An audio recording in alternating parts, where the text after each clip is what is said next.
Okay, this is Shawn Farris recording his milestones for the CrunchTime of MGD1. The initial tasks for this week were to fix issues that the instructors were seeing with frame rates for the Nexuses, as well as work on the push box items, giving them their idle and animations and a happy animation when Pixie gets close to them, and a death effect when they die. And the wishlist task was to also work on the game GUI. I added several new tasks as I was doing user testing for feedback. Those were to change the size of the box which the wizard talks in, change the colors of the text bars on the top and the bottom to make the text more readable, fix an issue where Pixie would fire a weapon when she was doing flips, and to fix areas in the game where the wizard's text box would appear behind the scenery.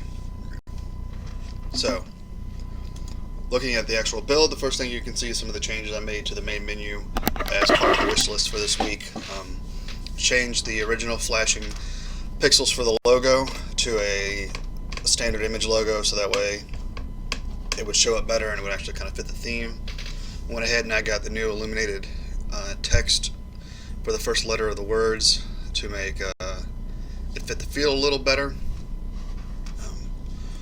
I've made a new background for the options. It's just kind of an extended version of the main screen. I've consolidated the credit and the options to a single button so there wasn't so much clutter. The leaderboard has a similar option. I laid it out better so that way it fits within this frame. So going into the tutorial castle, we can see some of the changes I've made this week.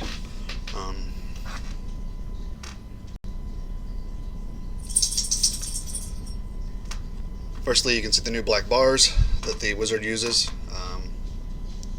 to talk with, to give it more of a cinematic feel. His box is smaller when he's talking, so it doesn't make the player think that that's where they're going to talk. The words are going to appear based off the feedback from the users. You can't see any of the changes I really made for Nexus streamlining until we get the tutorial actually moving. But I think the black bars with the white text makes it show up a lot better.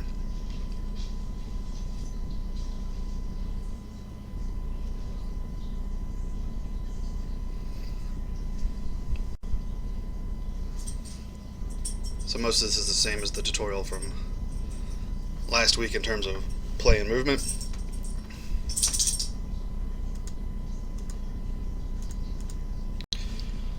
So I have an issue where I need to fix this black bar staying at the bottom, and I'll do that before I publish the APK to the classroom.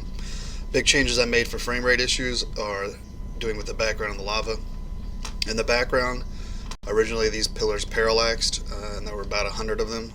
They seem to be part of the reason that the frame rate issues were going up, so I've made them static to the camera. I still think it gives a feeling of depth.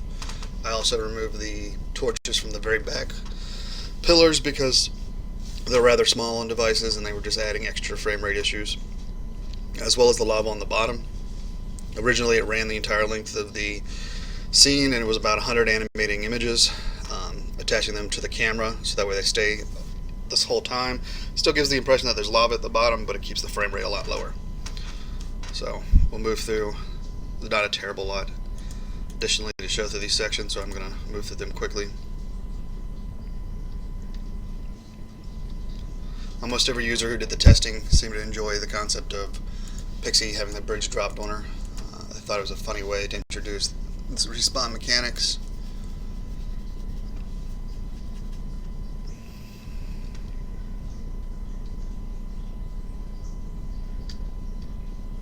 A lot of people enjoyed Pixie's emotional. I got a lot of laughs, especially about this one.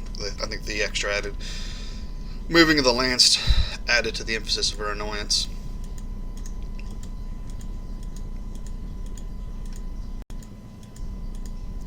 None of my users really gave feedback about there being too much text to file through. I think a lot of them felt or understood that this was a tutorial level, as well as this is a vertical slice of the game, so a lot of the narrative is being shoved into 2 levels instead of being played out slowly throughout the entire game.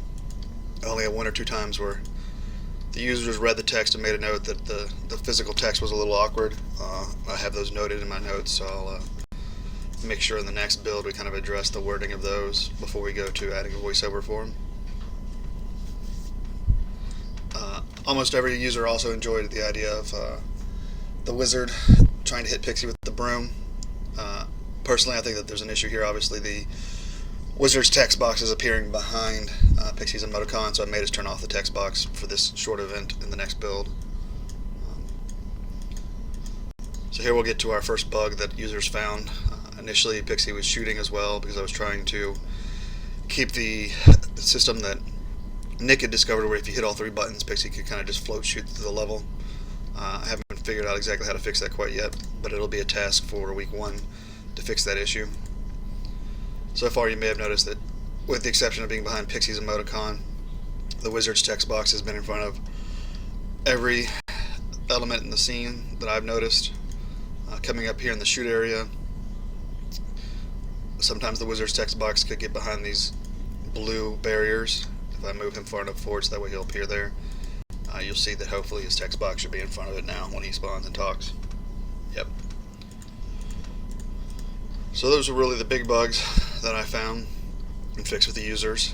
I showed you that the menus have been updated. They're not 100% complete yet. I'll have a task during the next MGD to add the functionality to it, but I think that changing their appearance to bring them more in line with the main menu really helps.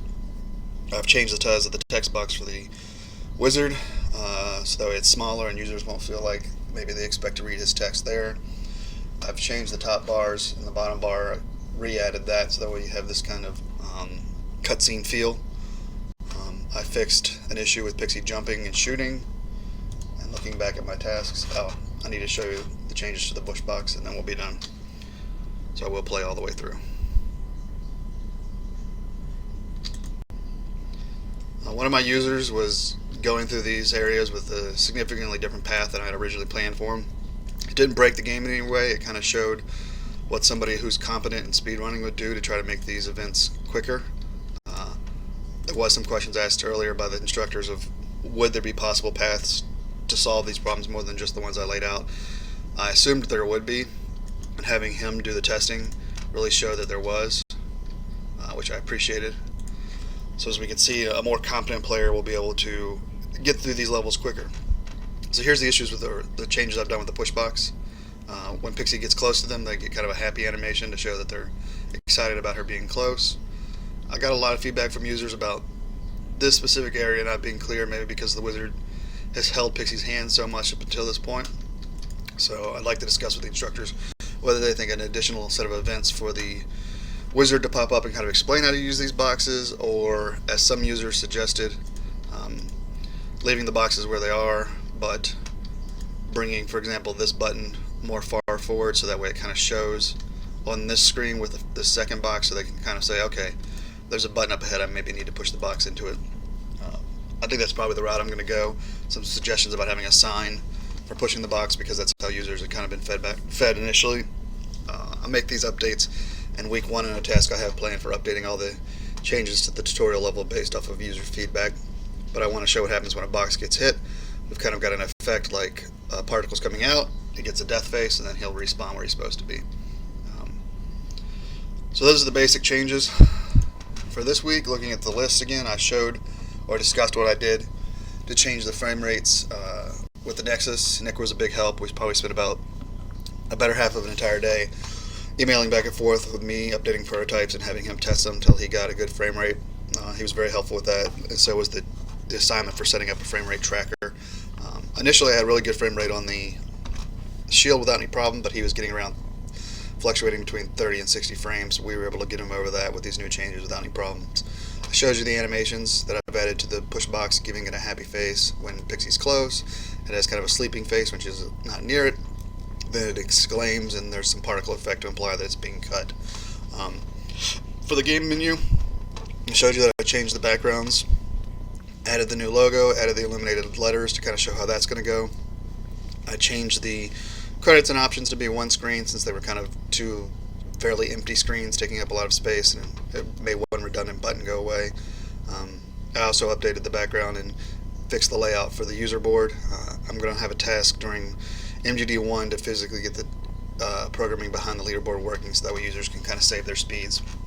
And then I showed you the changes I've made based off the user feedback I got on my user feedback testing on Friday. I've changed the text bars on the top and the bottom, as well as the color of the text, so the Wizard's text will show up and it has kind of a cutscene feel. I've made the wizard text box a bit smaller so that way users won't anticipate text physically appearing in it. I fixed an issue where Pixie was able to would shoot when she was swapping gravity whether you wanted to or not. And I also fixed all the areas I found in testing where the wizard's text box would appear behind items on the screen.